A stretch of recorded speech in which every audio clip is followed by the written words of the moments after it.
Welcome to Call of Your Soul. Welcome to Call of Your Soul. This is episode 5 with Dan Ellis and Amy Piper. So before we jump into today's content, just giving everyone an invitation just to pause, perhaps close your eyes if you're in a space to do so.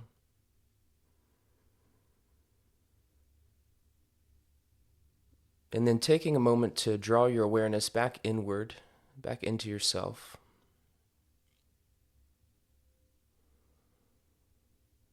Taking a moment to take stock of the body's rhythms, the heartbeat, the pacing of the breath.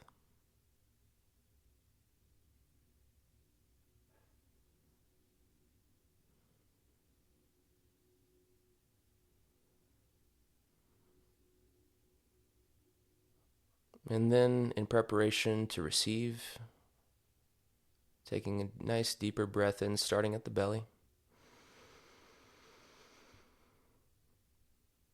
And let it out.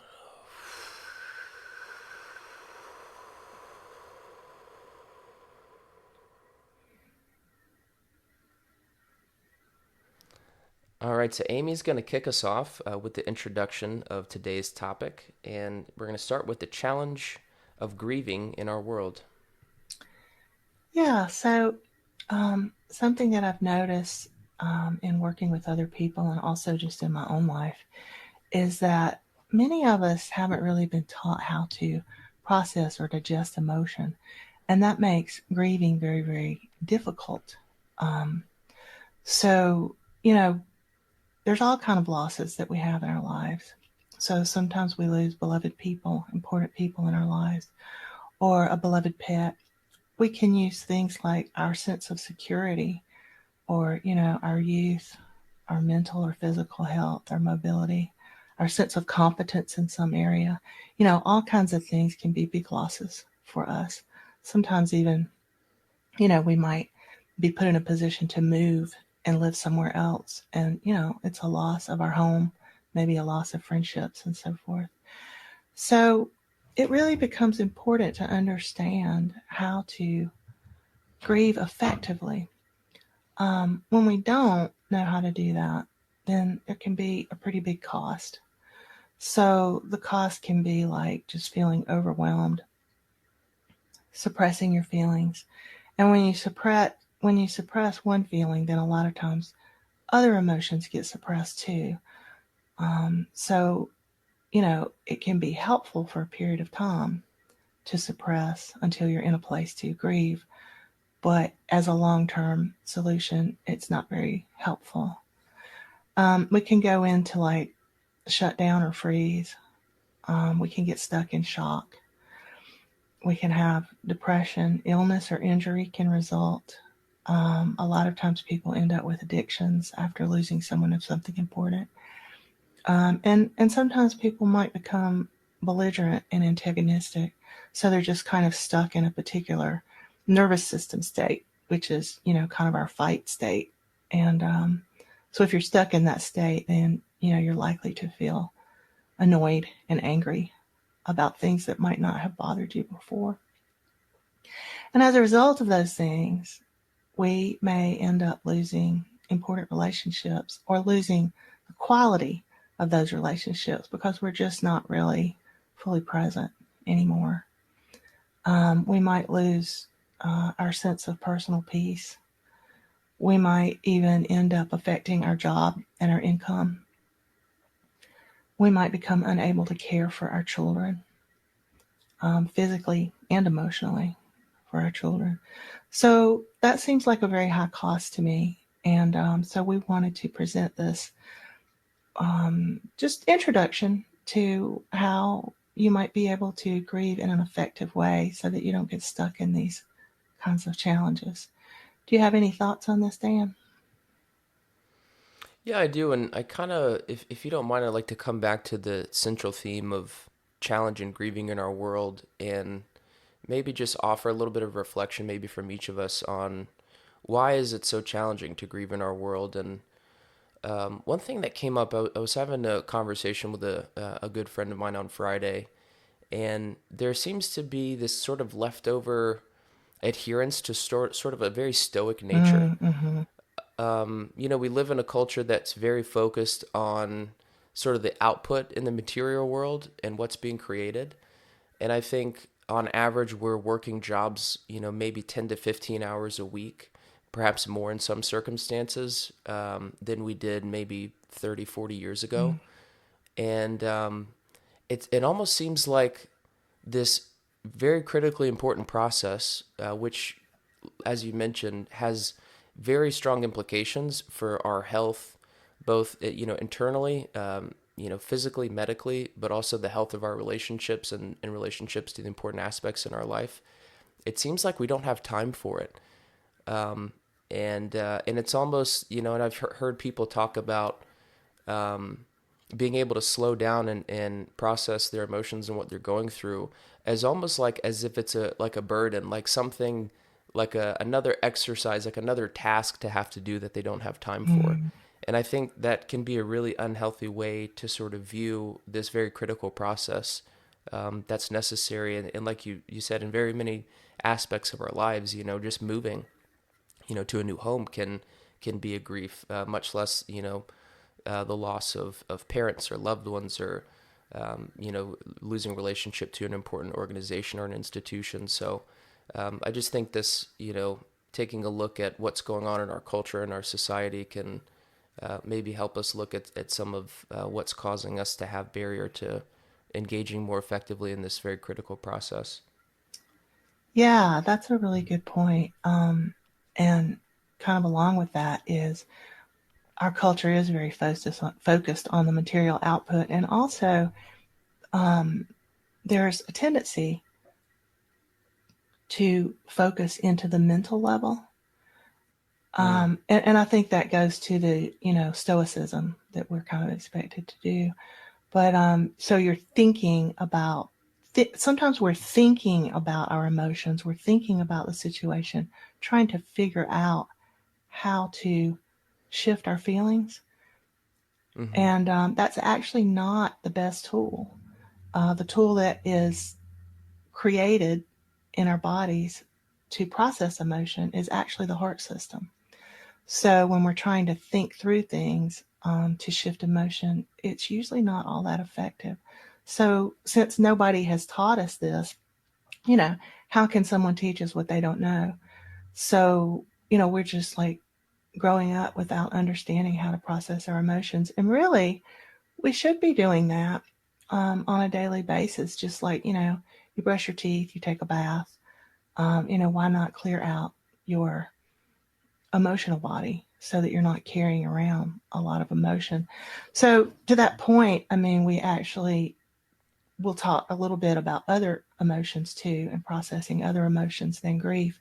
But even with grief, so many emotions can come up with that when we have losses, anger, frustration.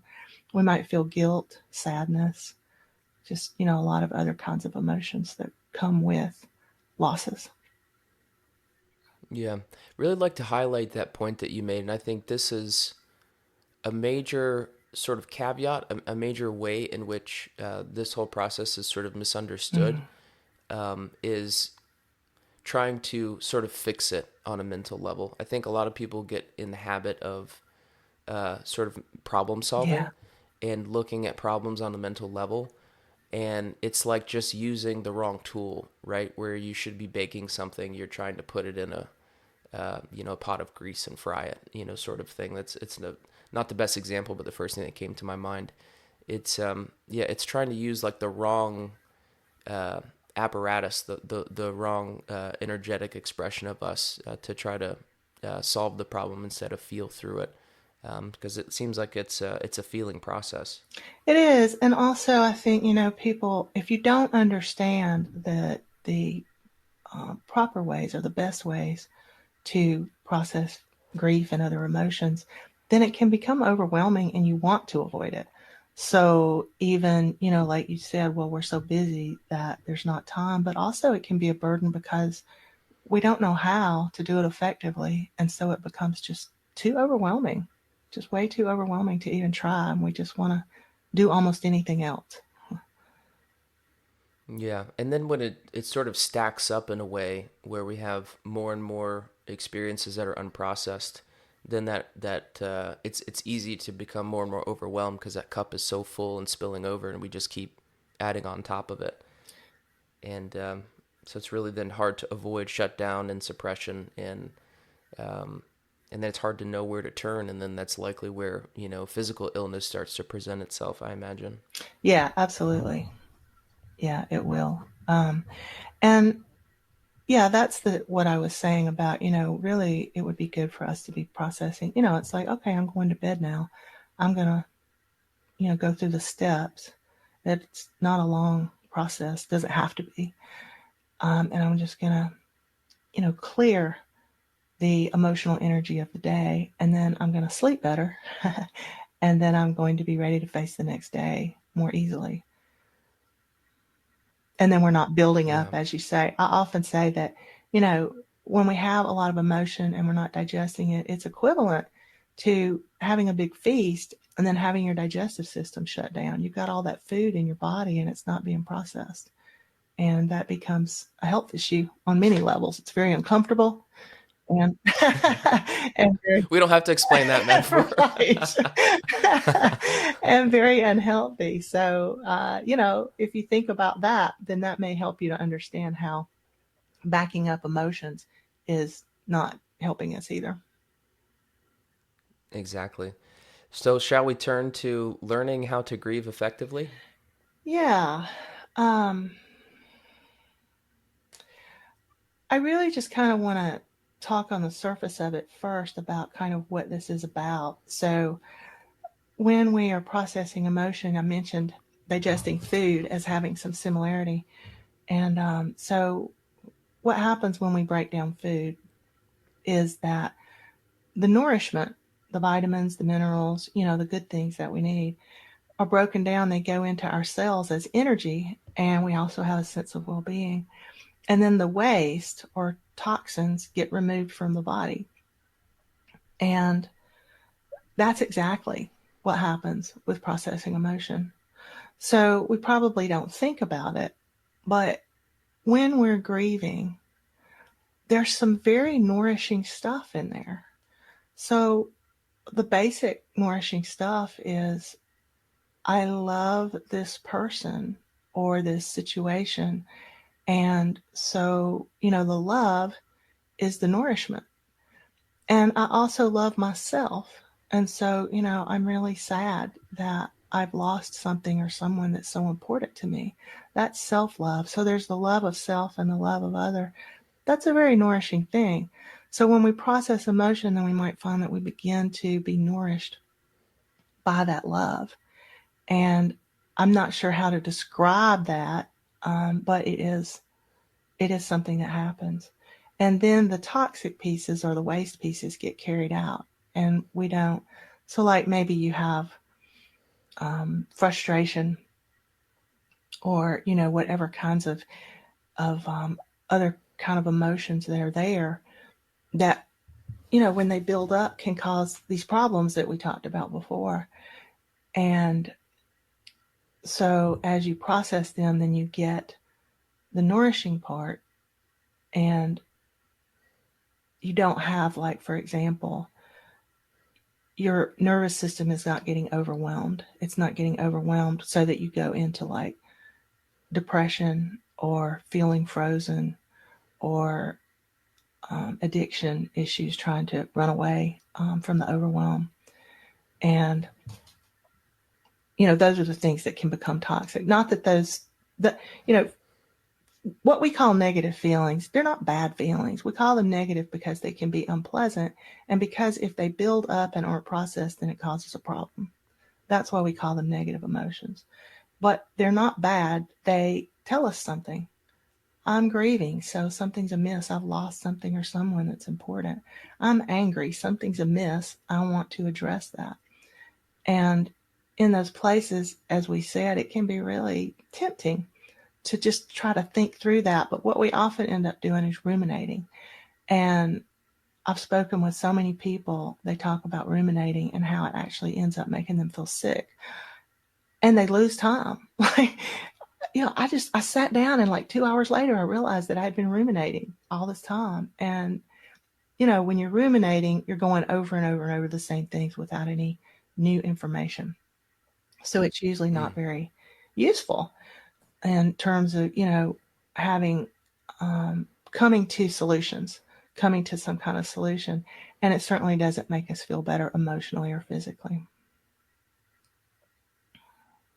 Yeah, that's a really good piece. I want to come back to the ruminating, and that was something I almost brought up in the last subtopic, but I'm going to come back to that. What I'd like to come back to is the first part of this section that you were speaking about in looking at each emotion as there's a nourishing part and there's sort of a toxic part. And it seems like once, an emotion comes up, and I'll just sort of give an example, right? So let's say, um, like for example, like I lost each of my grandfathers like a couple years apart, Mm-hmm. in the last like 5, 6 years.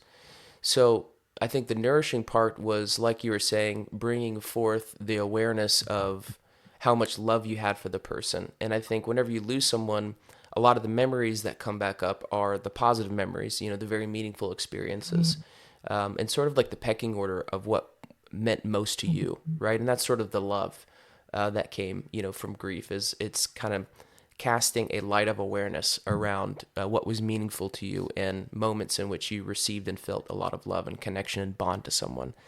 And then the toxic part could be, like for me, so some relationship issues, some challenge, where perhaps there's some forgiveness that needs to happen. Mm-hmm. And so what you're holding on to, that toxic sort of judgment or scorn or discontent, or in whichever form that it takes, for example, in that relationship, that could be the invitation to engage in some forgiveness. So where it comes up as something that's toxic, it could also turn into a positive outcome if it's something that you're being willing, to let go of.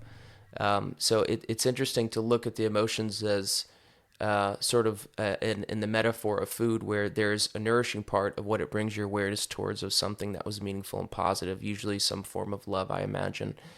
And then it also at the same time brings up something that was a source of conflict for you, whether it was, interpersonal or intrapersonal, and something providing an opportunity for something for you to let go of, to release, or to forgive, or have some sort of catharsis, or healing around. Yeah, I love that. You described that so beautifully, Dan. I really appreciate that. I think that's really helpful. And it is true that when we activate, which we're going to go into the steps in a few minutes, but when we do activate our heart system, that correct tool for this, what we need to do here, then several things happen. Um, One is that our thoughts become clearer. We are more open to those aha light bulb moments, which I consider to be kind of a higher wisdom coming in. Actually, our physical system is more balanced, including our hormones, and our nervous system becomes less overwrought. And so I think it's pretty obvious that then we're more able to, we might be more able to think about solutions, but even more so, we're more able to receive solutions. Like just that idea comes in, and I'm like, oh, I get it now. I understand. I understand the next things to do. I understand what's meaningful to me, what matters to me, and so that's really important. And then I was also going to offer that my father died when I was 25, and I had no idea how to process emotion then, none at all. Mm. And I ended up experiencing long-term bronchitis and depression. I returned to an eating disorder behavior temporarily that I had left behind, and I just felt deep grief, fear, and frustration. And I really didn't know what to do with those things. So I also experienced really strong TMJ and migraines because we I was clenching my jaw and my muscles to try to repress the emotion. I was unaware of that, but that's what I was doing, and so it caused a lot of harm in my life in these ways. And so now, since I have learned about how to digest feelings, I still grieve my father's loss 35 years later. But with the new skills I have, I'm able to miss his presence, his kindness, his intellect and competence, and take in all of these qualities that he brought into my life, plus the love that he had for me. And I feel deeply nourished by that now. And that's side by side with, sometimes there's just a pang of loss, of grief. But from a keen, almost unbearable pain that I felt at that time, there's now, when I think of him, a melancholy, sad sweetness. And I can feel how that nourishes my body, my mind, and my spirit. And that is a tremendous difference, because sometimes if we never process, we never can actually come to terms with something or someone that we've lost. Yeah, that's such an important piece. And yeah, just want to offer a bit of compassion for, especially losing your father at such a pivotal age. I think the 20s for all of us is such like a crisis of identity, and can be such a turning point in our lives where we're starting to decide who we are and what we do in this world. And so losing your father at that age is a very heavy, sort of untimely event. So just want to throw out a bit of compassion for that. Oh, thank you, Dan. I appreciate that. And also, one of the other things that we wanted to touch on today is when you lose someone, there's often a lot of processes that go with that. There's taking care of arrangements for, memorial services or whatever we're going to do. And then for, taking care of their material things, there might be a will or something along that line. And we're already grieving and in pain. Sometimes we're grieving not the passing of that person as much as that we never had what we needed from that person. That can be a very deep grief as well. So we have all of these things going on, and then we have all of this stuff to do in the outer world, and that can be a real challenge. And I know that Dan had done a podcast earlier with, I think, your friend Trip. Mm-hmm. That Trip created a really beautiful resource for people who have lost someone that helps you with the outer pieces.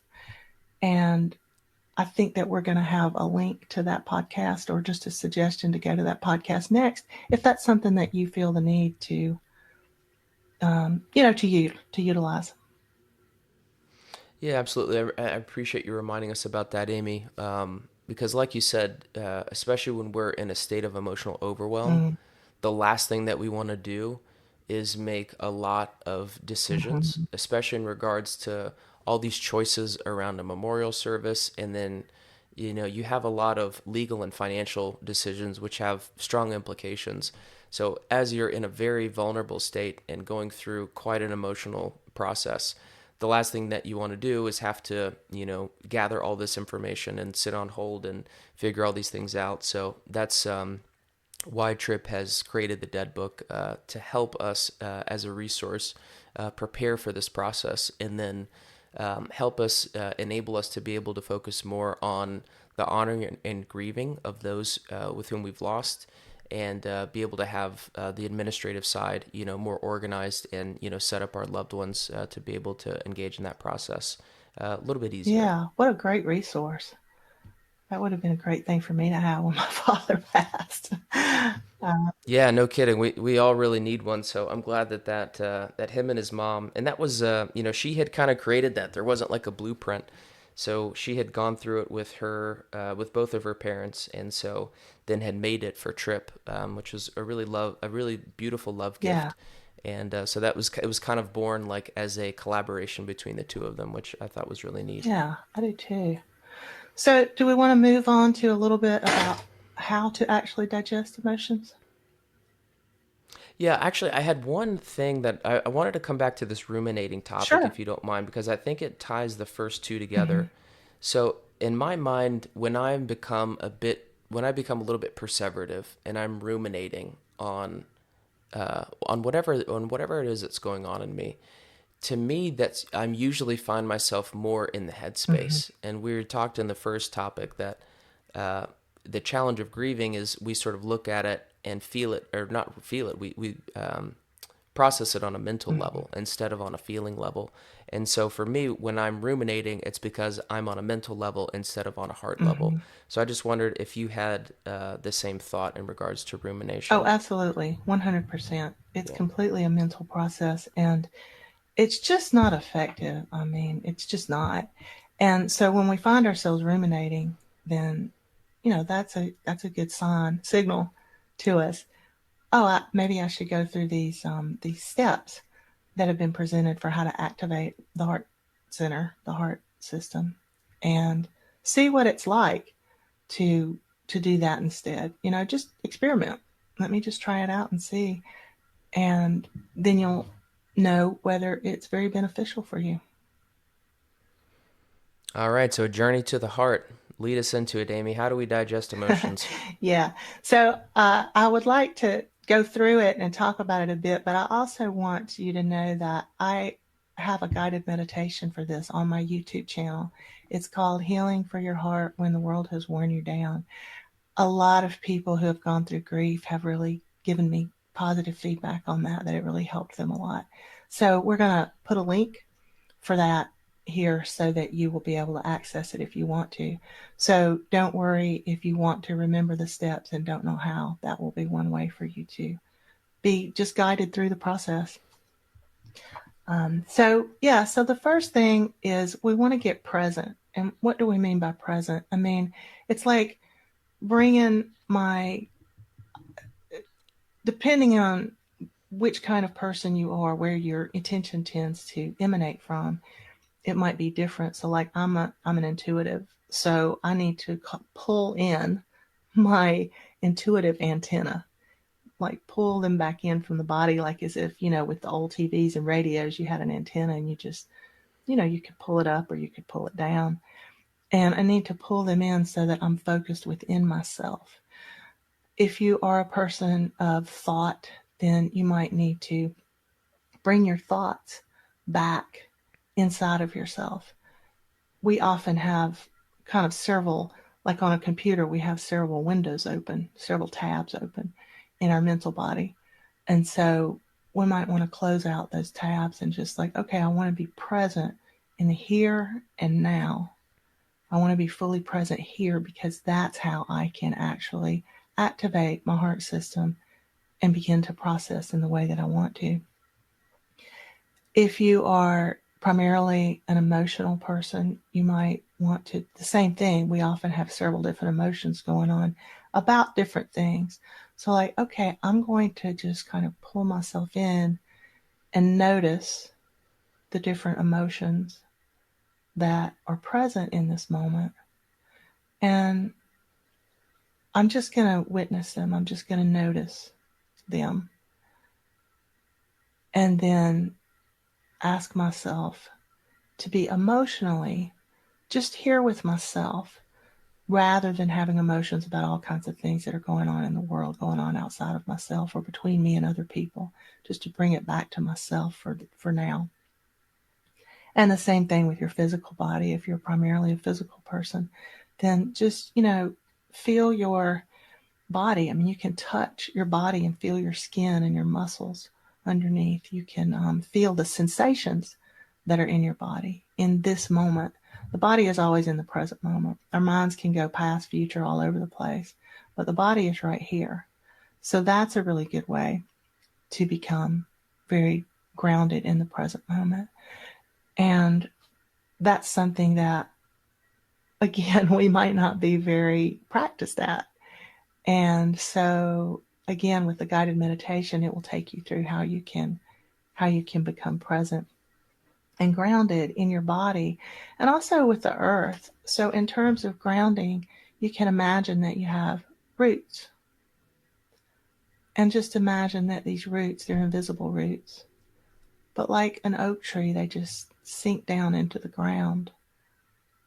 And they're not roots that hold you where you can't move. They're roots that can move with you, but they're deep down into the earth, and they help you to connect with the rhythm of the earth. The earth actually has, some people call it a heartbeat, it has a rhythm. And when we entrain with that rhythm, it helps us to slow down, to feel present, to feel connected, more connected within ourselves and with our earth and perhaps with other people. So those are the first things to do, is to become more present, more grounded in your body and in the world. One thing that happens as a byproduct of doing that is, as I said, you're witnessing yourself when you do these things. I'm noticing what my thoughts are like. Oh, they're kind of busy. Let me see about pulling them in and getting quieter. I notice my emotion. I'm noticing the sensations in my body. We call that the witness self. And the witness self is not really entangled with stuff. It's just witnessing. And if you have had this experience, then you'll know what I'm talking about. If you haven't, then this might be a really good process for you to learn to experience the witness self, because it really helps us to be less attached to certain things. And by less attached, I don't mean loving less or feeling less connected. It's almost the opposite, really.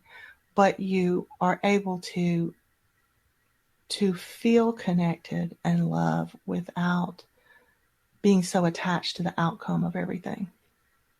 And when we get really attached to outcomes, it can be very painful and difficult in our lives. Also, remember that grief usually comes in waves. And I don't mean that we don't have grief just ongoing when we have a loss, but there's a wave of grief that washes through us, sometimes because we just remembered something. Someone might have said something that reminds us of the loss, or we're just noticing that that person is absent, or that quality that we love is absent in ourselves, and we just feel a wave of grief go through. And the reason I think that's beneficial is because when you feel hit by that wave, it might feel like a tidal wave. It's just like, taking you away almost.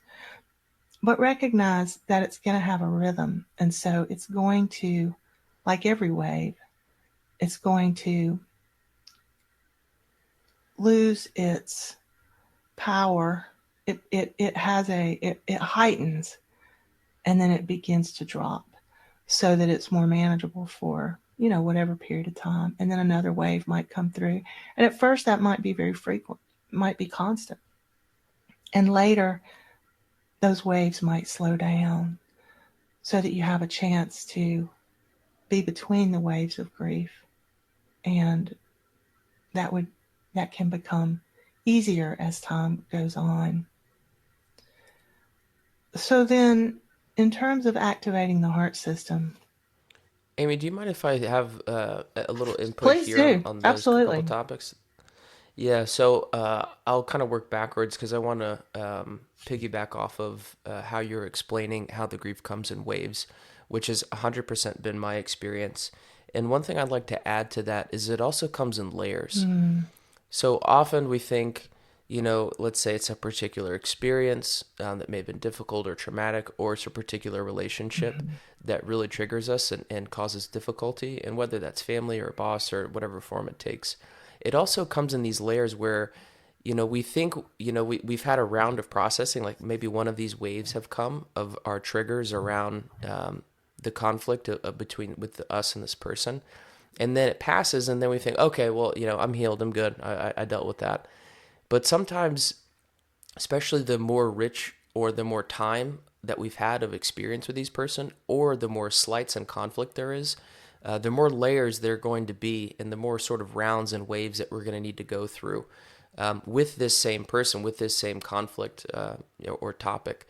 So sometimes, we think, maybe a couple waves go by, and it's like, okay, I've gone through it, but oftentimes I've found it can be a very deep reservoir, especially with biological family wounds, because they just go back over so many years, over so much time. So often we can get a little bit impatient with ourselves.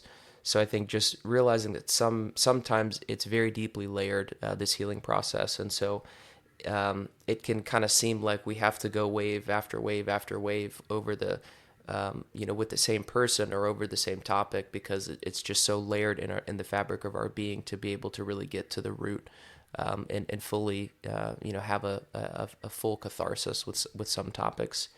And just also wanted to offer in becoming present with oneself. And this is sort of like one of my ongoing exercises, life goals, and that's why I named my business Living Present, because that's what I'm trying to do for myself and also trying to help teach and create for everyone that I work with. So whereas Amy is very intuitive, I'm very kinesthetic. So for me, I am basically using how my body feels as a map. And so what I realize a lot of times, and one of the best ways that I've found to sort of study this is in the context of the beginning of a yoga class. And because I can also feel within myself where my energy is more emanating from, but I can also feel through my body where the room is emanating from. So as I kind of go through and touch base with everyone and kind of feel what's happening in the room before we get started, I can kind of feel where, the pockets of energy are emanating in someone. And so there's two things that are very simple, that can kind of signal that we're off center. So one thing, like we've talked about with the ruminating, if there's, and this is the case a lot with the amount of information and the amount of decisions that we have to make in modern life, there's too much energy that gets up and stuck into the head. So we become a little bit too mentally focused, and too much of our energy is up in the cortex of the head. And so we get stuck in the process of thinking and problem solving. And so one way is to use the breath to start moving that energy and redistributing it through the rest of the body. Tai Chi is one of the best, most effective tools in conjunction with the breath to really evenly distribute the energy throughout the body, which can help us, start to get a little bit more grounded. And then the other thing is a lot of times the energy sort of spreads to the periphery. So instead of being in our center, and instead of being in what's the yogic tradition called the Sushumna Nadi, the central channel that runs up and down the spine and the spinal cord, we have our energy spread out to our extremities. And so if you think about it, that actually mirrors the stress response, right? So if I feel like I'm threatened, energy comes away from my heart and it actually goes to my limbs, Mm-hmm. so that I can respond to my environment. So actually, energetically, it symbolizes this sort of primal stress response. So a lot of times, what I'll actually have people do, and this will be like in the first 5 minutes of class, is we'll breathe in, have the hands come out to the side, and then exhale and bring the hands back to the center. And so just this movement of the hands with the breath, it helps bring the focus and the energy back to the center of the body, back to the heart. And I think that's a big part of this exercise in digesting emotions, because we sort of have to be connected back to the heart in order to move forward with it. So that's just a very simple tool that one could use in conjunction with the body as sort of like a tangible way to be able to connect back to the heart. And I feel like that's a good way to kind of set up activating the heart system where you were going. Yeah, thank you for that. That was great clarity. And all of that is so true. I also would say that, you know, our brain waves do change when we activate the heart system. The brain waves go from one kind of brain wave. We're often in what they call beta, which is kind of like thought Mm-hmm. waves, that, we're figuring things out or we're planning or those kinds of things.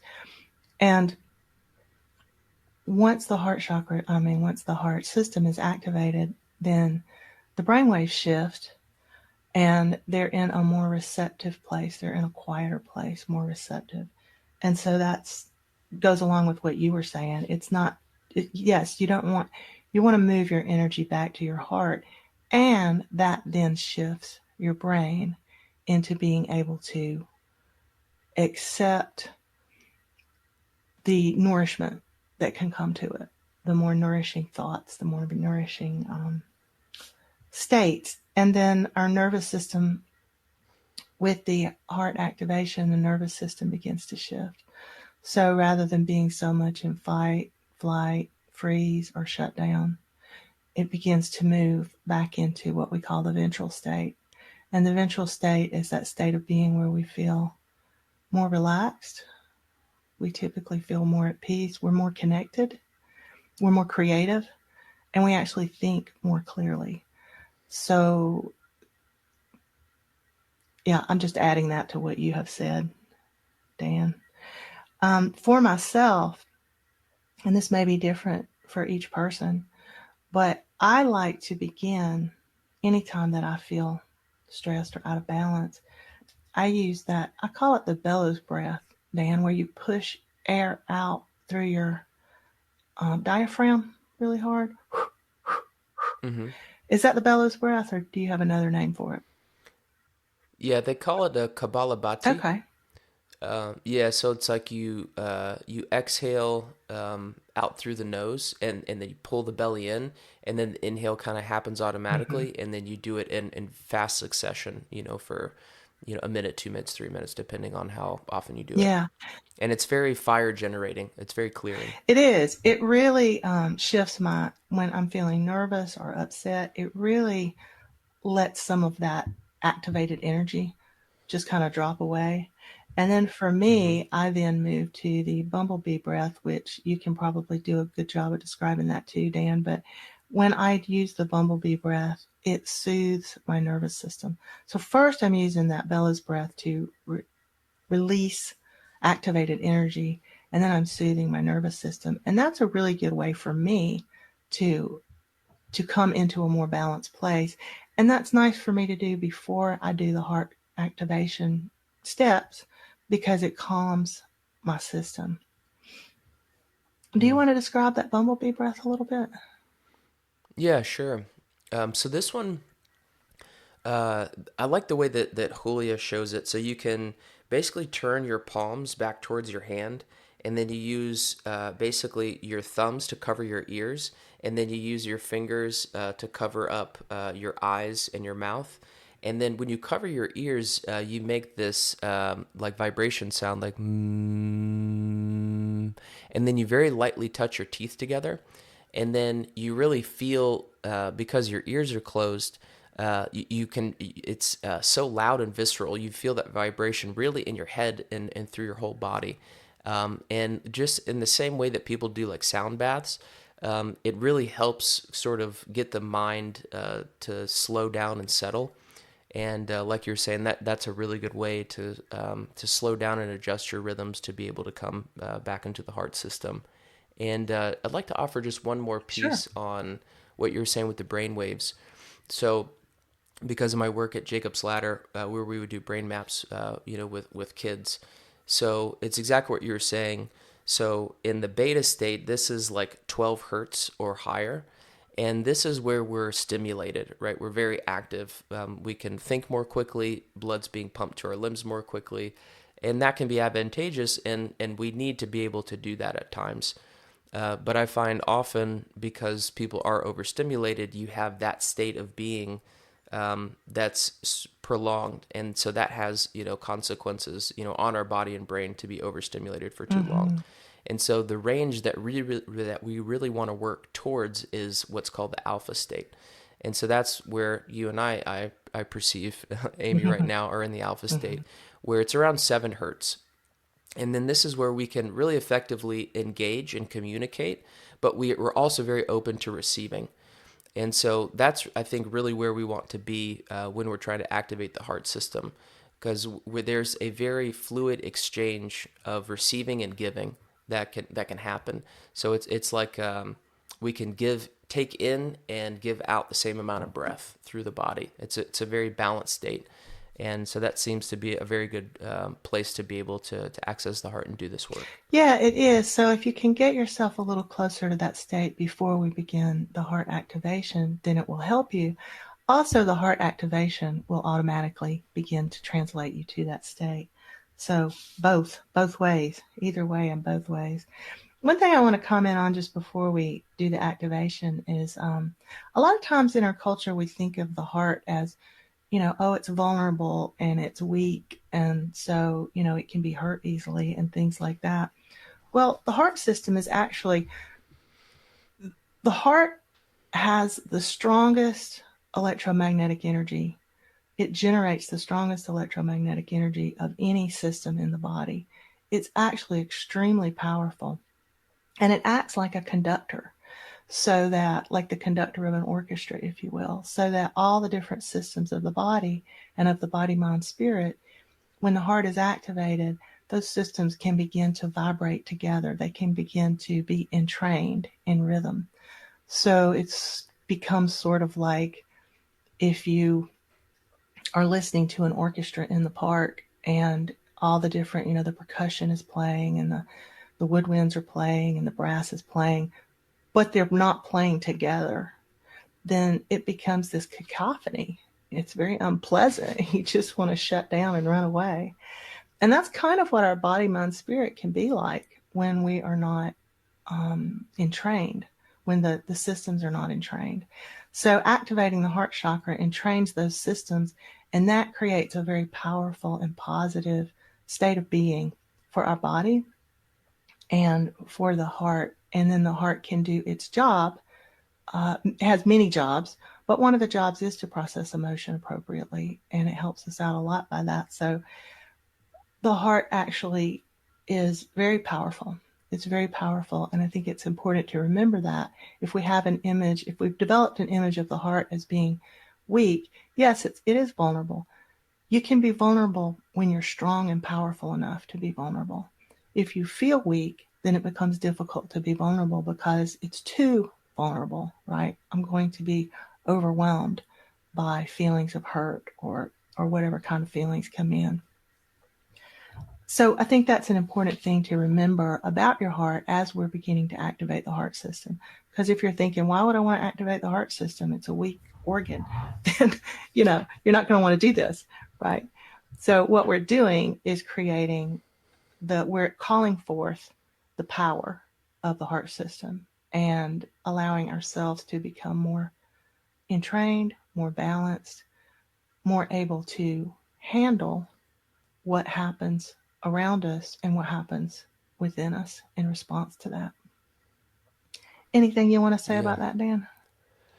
Yeah, I just want to highlight because I know this is sort of a cultural misconception. Mm-hmm. We tend to think of the mind as the pinnacle and as the most capable instrument of our consciousness. And I've seen I've seen numbers as high as 100 times more, and I'm sure HeartMath has probably the right number, and I can't remember off the top of my Mm-hmm. head, unfortunately. But I know, like you said, the electromagnetic field, the strength of the heart's electromagnetic field is several times. I can't remember the exact number, but it's several times more than the mind, than the brain itself.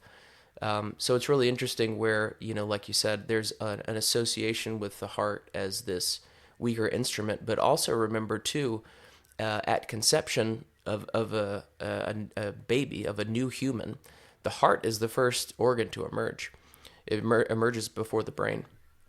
So that should tell you also in terms of the pecking order in the evolution of a new being into the world, the heart comes well before the brain. So again, how important this system is to us and so fundamental, to our health and well-being. We can live in a coma for months, but if our heart stops beating, we're dead instantly. And that's more the physical heart. But this is just to highlight what you're saying, a very, very powerful system and a kind of a necessary system in order to do this work in processing emotions and to be able to clear our field and not precipitate into some of these challenges that we've spoken of. Yeah, thank you. And so I think that we both have mentioned heart math a couple of times in this conversation, but we haven't illuminated what heart math is. So I just want to pause for a minute here and say that heart math, it's HeartMath, heart math. It's an organization out of California, and for many, many years they have done a lot of research on activating the heart system. And so their word for the state of being that we're talking about is coherence. They call it heart coherence. And they speak a lot about heart intelligence. They've done a lot of research there are scientists, researchers, and doctors on staff who have participated in this research. So I just wanted to comment a little bit on what that was so you're not in the dark wondering what we're talking about. And I actually happen to be a trained coach with Heart Math Institute. Yeah, they do some fascinating work, and I guess just in case anybody had heard the word coherence and isn't sure exactly what that means, the simplest way that came to me to describe this was, imagine you have a book and it's broken up into 10 chapters. Coherence is sort of the train of thought that allows these different chapters to sort of connect and bring a whole story together in front of you. And so a lot of times I've found very difficult experiences or internal or interpersonal conflict can sort of disrupt the coherence of our own life and our own story. Mm-hmm. And so then it feels fragmented and we feel at a loss to understand what's going on in us. And so a big part of this healing process and coming to the heart and recreating and restoring coherence is this process of clearing our emotions and coming to a sense of understanding about what's happened in our life. And the yoga tradition actually talks about the exact same thing.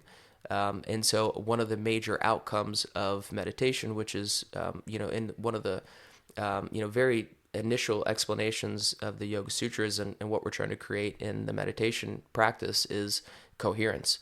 It's just another tool of slowing down the mind and allowing the energy to basically drop down and pervade into the heart.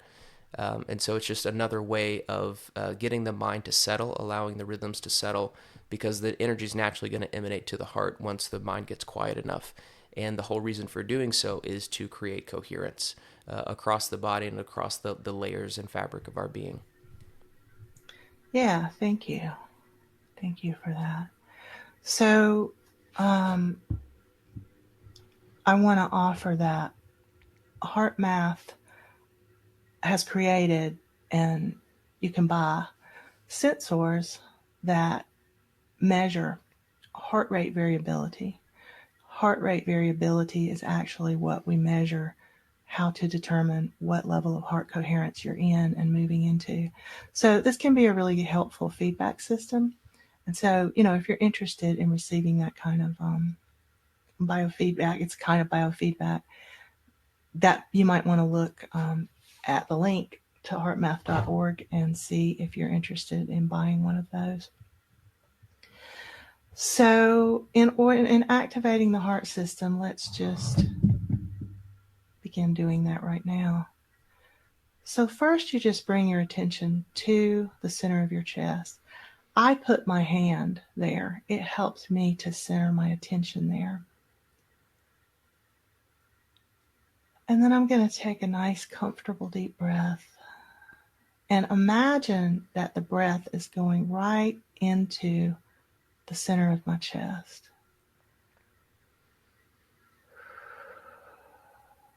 And as I breathe out, I imagine that breath is moving out from the center of my chest.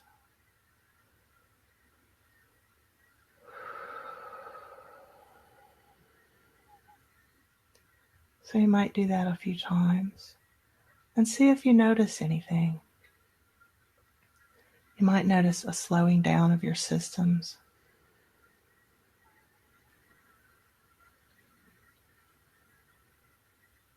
I always notice when I begin doing this meditation, and I'm offering a guided meditation at the same time, my voice deepens and slows.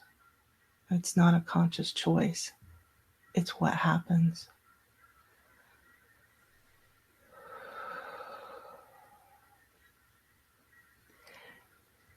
And then see if you can remember a time when you felt really safe and connected. Perhaps you felt loved by someone.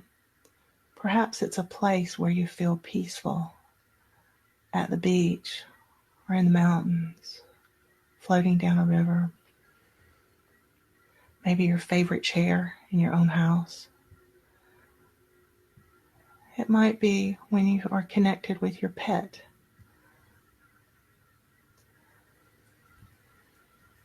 And I call these anchors.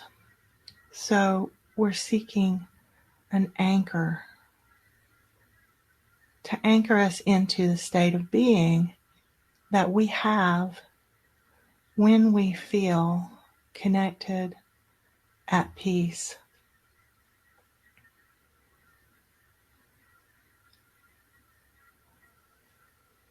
And if sometimes people have had so much disruption in their lives that it's hard for them to think of a time like that or a place like that. And if that's the case for you, don't worry. You can use fantasy. You can imagine. Imagine a place where you would feel safe.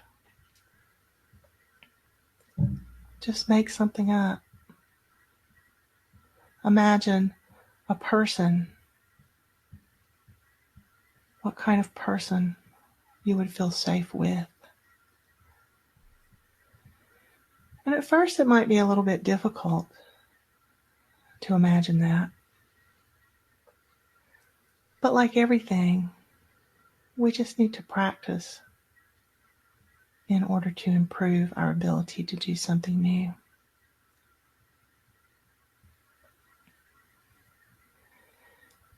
And then for me, the way that I allow this to become a very vivid experience is that I'm going to pretend as if I'm at the beach. So that I can use an actual situation to describe this. So, what does it feel like to be there? What sensations? My feet are in the sand. I feel the sand. I hear the ocean. I feel ocean spray upon my skin, wind upon my skin. I might hear the sound of seagulls. Maybe I hear happy children playing in the distance.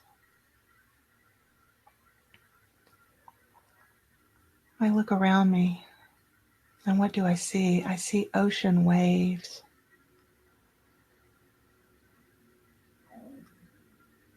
I see sand. I see a sunset just above the ocean.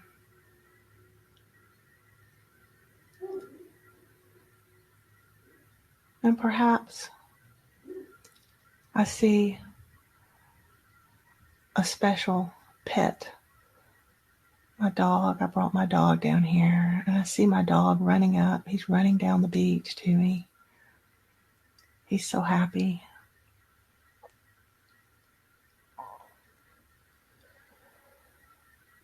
And then I notice my heart begin to have some sensations in it. They're opening as I relate to my special dog. And what do you smell? The ocean seems to have a scent about it. And sometimes I taste the salty spray of the ocean.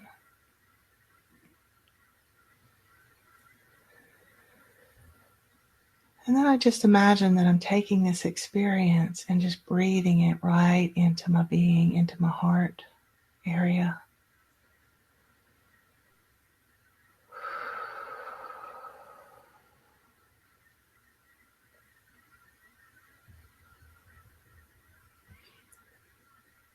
And when you are giving attention to all of your senses in this way, using your imagination to be in that situation where you feel connected, perhaps loved, peaceful, safe,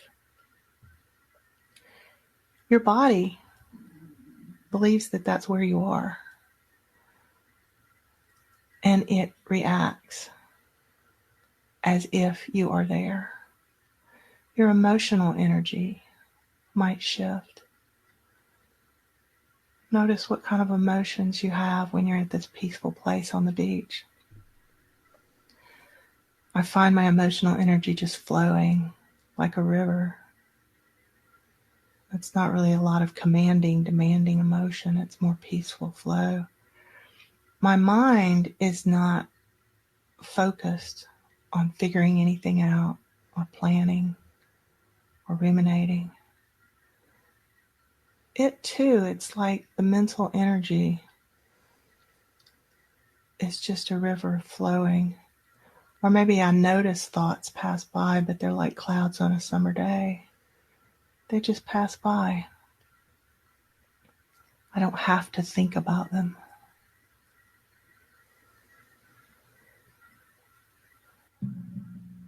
I notice that my body is relaxed in this place, just absorbing the beach experience, the sound of the waves.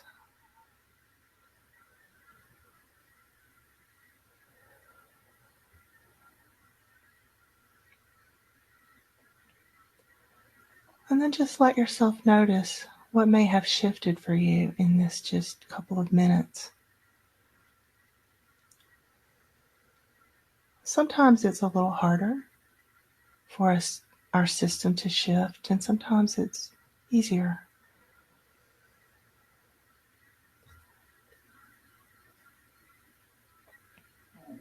And whatever shifts you've noticed, just let yourself become aware of that.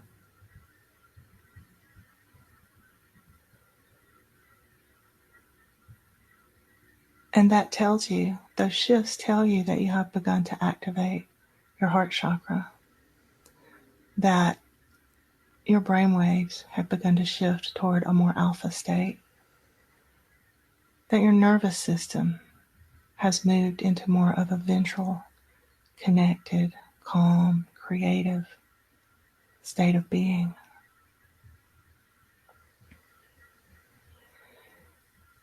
And then from this activated heart system, you can for a minute imagine an emotion. You don't have to pick the biggest, hardest emotion that you've ever had. Pick something that's, a little bit simpler, smaller. And it might be grief or anger or sadness. And just imagine that feeling is soaking in your heart system, right in the center of your chest. It's soaking there, just like a piece of clothing with a stain on it might soak in the sink with a little soap.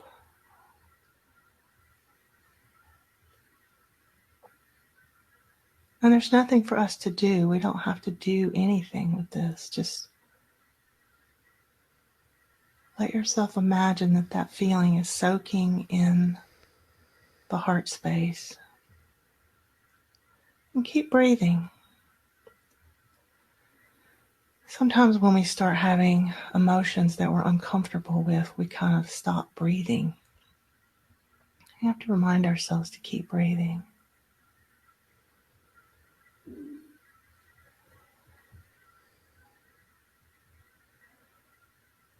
And then you might bring yourself back to the beach again, or wherever your safe place is, whoever it's with. And remember what it's like to be there. And you can do this once, or you can go through several times allowing the emotion or a different emotion to soak in the heart space.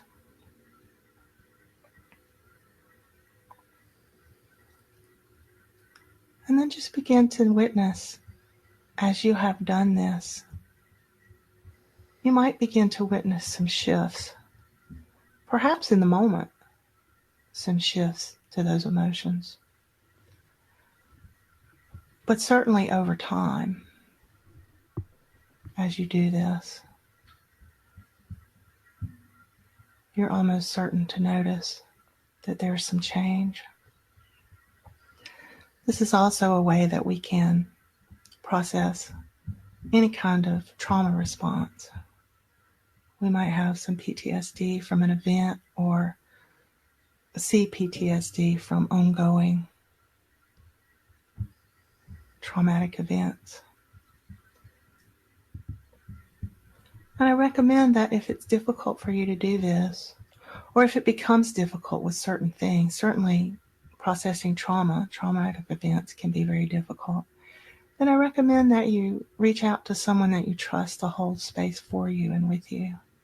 That might be a practitioner like myself or Dan, a heart math coach that you find on that site, that website, or a good friend. Or maybe being with your pet, hugging your pet will help you to feel grounded and connected and safe while you process emotions. So let yourself just begin to come back to your room where you are now, back to the here and now. And again, notice if anything has shifted, and if so, what it feels like.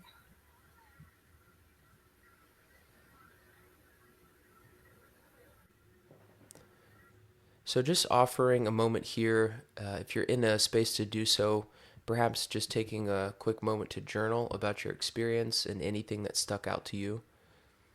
If you don't have a pen and paper handy, then just maybe making a mental note to yourself about your experience and anything that you make sure you want to remember for later.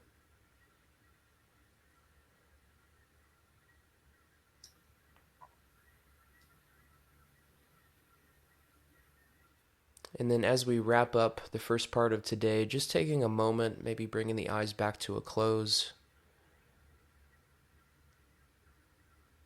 and then taking this moment to reflect upon everything that you've received that has resonated with you, anything that stuck out that you wish to remember, and then maybe there's even something that you felt encouraged to act upon. Maybe perhaps something that you want to change, bring more awareness to.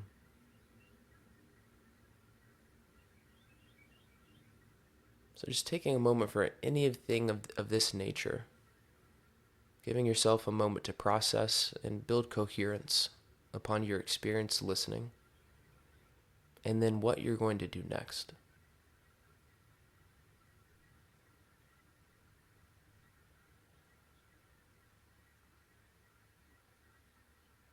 And then coming to completion here, taking a deep breath in and release.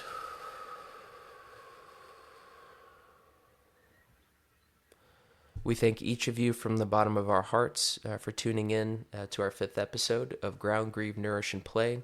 This will be part 1, and then we will keep you posted once we're able to get together and record part 2. And I would like to just remind you once again to look down at the links if you wish. You can find the guided meditation on my YouTube channel, Healing Your Heart When the World is Worn You Down.